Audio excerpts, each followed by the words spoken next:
Paggamit mo sa Ginoo, available mo tanan. Available ang inyong time, available ang inyong kaugalingong physical, available ang inyong spiritual, available ang inyong talent.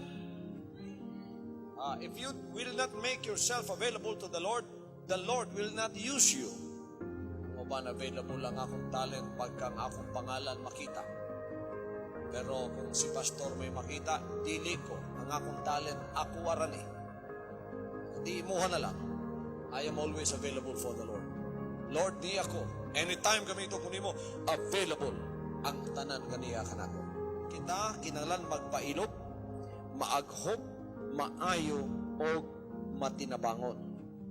And a servant of the Lord must not quarrel.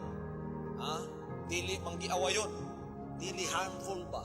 Dili ka ng dunay warlike spirit ang usa ka galamiton sa Dios. Patient, kanang matinabangon.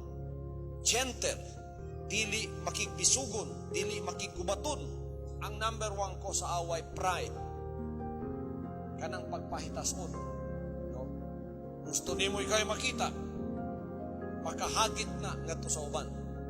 Makahagit na sa yawa nga punan pa ang imong pagkamapaytason.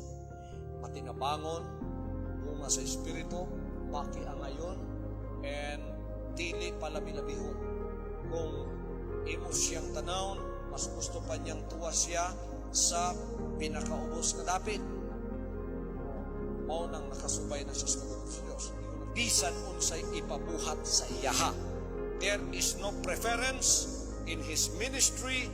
There is no preference in his service to the Lord. He is completely under the will of God, and he only obeys what the Master tells him to do.